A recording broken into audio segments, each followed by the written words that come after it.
Assalamu alaikum everyone. This is me Fatima Khan Business Wali. I am a student of Rehan AI Teachers Training Institute Batch 22. So today I will discuss a very important topic, that is the understanding the psychology of motivation. So we will learn this topic to assess me. So let's start.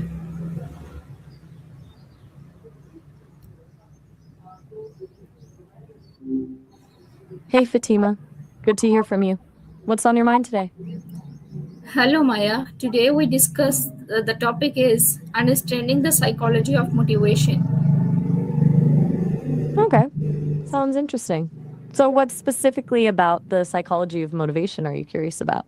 Is there something in particular you're trying to understand better? So my first question is this: what is motivation in psychology? From a psychological perspective, motivation is basically what drives us to act. It's the forces that make us pursue goals, from the simple, like grabbing a snack when we're hungry, to the more complex, like working towards a degree or building a business. Psychologists see it as this internal process that activates, directs, and sustains behavior. It's about the why behind what we do. What are the main types of motivation? There are a couple main ways psychologists break it down. The biggest one is probably intrinsic versus extrinsic. Intrinsic is when you do something purely for the enjoyment or satisfaction it brings. You genuinely want to learn something just because it fascinates you. Extrinsic motivation is doing something because it leads to a reward or avoids a punishment, like studying for good grades or working for a paycheck. Then you got things like biological drives, like hunger or thirst. Those push you to act. Finally, there's psychological needs theory, which points to things like autonomy, competence, and relatedness being key motivators. What feels most relevant to you right now? Okay, so my next question is this: how does the brain influence motivation? The brain's pretty central to all of this, obviously. A key player is the limbic system, especially the reward pathway. That's where dopamine comes in. It's released when we experience something pleasurable or are anticipating a reward, and that reinforces the behavior that led to it. So essentially, dopamine makes us want to repeat things that feel good. The prefrontal cortex also gets involved for things like goal setting, planning, and controlling impulses. Basically, the brain's constantly evaluating options, weighing potential rewards, and deciding what's worth the effort. The more you know about that neurological foundation, the more you can understand why we're drawn to certain things and not others. Okay, so why do people lose motivation over time? That happens to everyone, honestly. A few things play into it. One is habituation. Basically, if something gives you less and less dopamine over time, it stops feeling as rewarding. Like when your favorite snack gets boring after you've had it every day for a week. Burnout is a big one. Chronic stress or overwork depletes your mental resources, so everything feels harder. Setbacks and failures can kill motivation, especially if you start thinking you're not capable. Sometimes the goal itself gets unmotivating if you realize you don't actually care about it anymore, or if the path to it feels too long or unclear. Also, sometimes what we initially thought would be motivating isn't really matching up with what actually feels rewarding. Like realizing you thought money would solve everything, but it turns out you need purpose or connection more. Yeah, you're right. What role do emotion play in motivation? Huge role. Emotions and motivation are pretty intertwined. Positive emotions, joy, excitement, optimism, they boost motivation, make goals feel achievable, open you up to new opportunities. Negative emotions, fear, anger, sadness, they can tank motivation or sometimes actually boost it in different ways. Like fear might motivate you to avoid something dangerous, while sadness might make you withdraw. A lot of it comes down to how you regulate those emotions. If you're constantly suppressing stuff, it drains your energy for motivation. Being able to process and learn from your emotions is key, so you can use them as cues rather than being paralyzed by them. So my next question is this: how can goals increase motivation?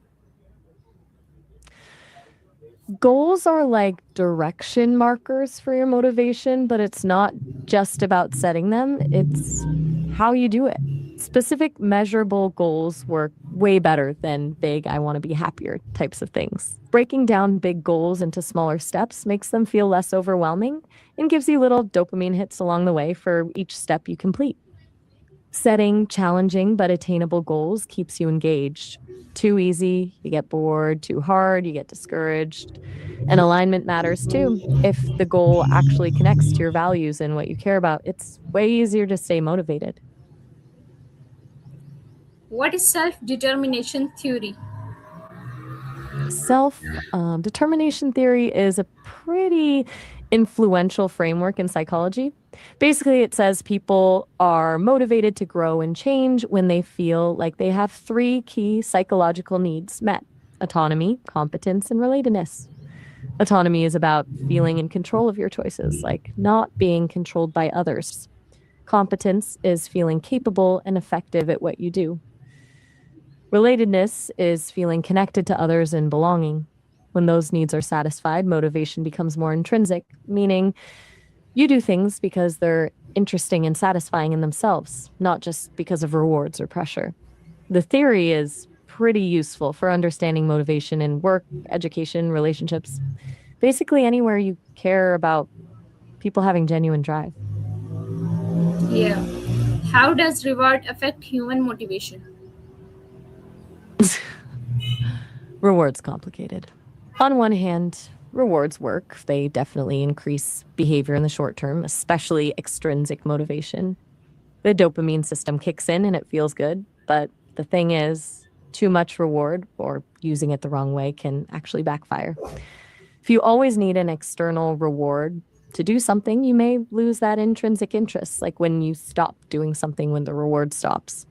And there's this over justification effect where offering rewards for something people already enjoy doing can decrease their enjoyment. So, rewards are powerful tools, but they're not always the answer. They're better for jumpstarting motivation or shaping habits, not sustaining them long term. Okay. Why is discipline important for staying motivated? Discipline's the bridge between your motivation and actually getting stuff done. Motivation fluctuates. You can wake up feeling excited about a project one day and completely drained the next. But discipline is what gets you to show up even when you don't feel like it. It's about creating systems and habits that keep you moving forward even when motivation's low. It's less about willpower and more about consistency, building routines that don't rely on feeling inspired in the moment. Think of it as the engine that keeps you going when the emotional gas tank is empty. How can negative thoughts reduce motivation? Massively. They basically drain your resources. All right, that was a pretty deep dive into motivation psychology. Anything specific from that resonated with you or that you want to dig into a bit more? So my next question is this: what are the common psychological barriers to motivation? Mm. There are quite a few common ones. Fear of failure is a big one. Paralysis by analysis. Perfectionism gets in the way because nothing ever feels good enough to start. Self doubt, constantly questioning your abilities. Procrastination is more than just being lazy, it's often coping with anxiety or negative. It's tough. Knowing you're coping with it already puts you ahead of a lot of people. What kind of barriers have you been dealing with most directly? Okay. So my next question is this: how does fear impact motivation? Fears? This interesting one because it can be motivational in some cases, like fear of consequences might motivate you to study for a test, but usually it's more of a roadblock. Fear of failure is a big part. worrying about not being good enough or what other people might think. And that fear can lead to perfectionism, which stalls progress entirely.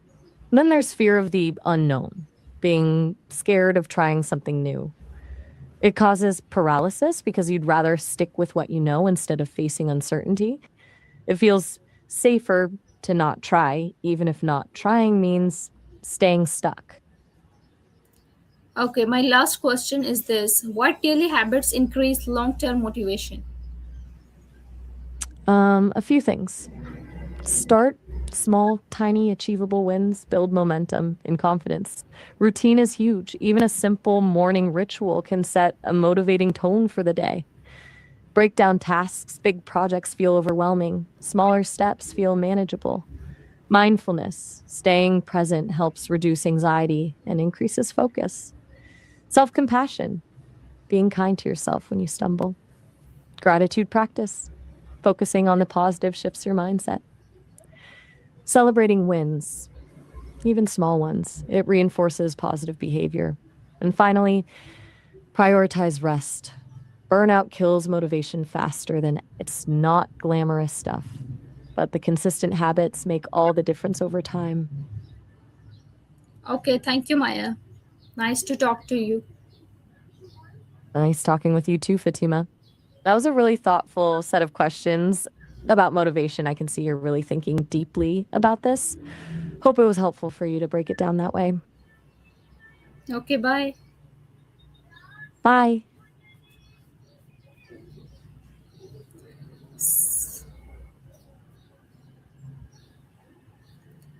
So, this is all about the conversation about the topic. Thank you so much, everyone, for listening to me. Allah Hafiz.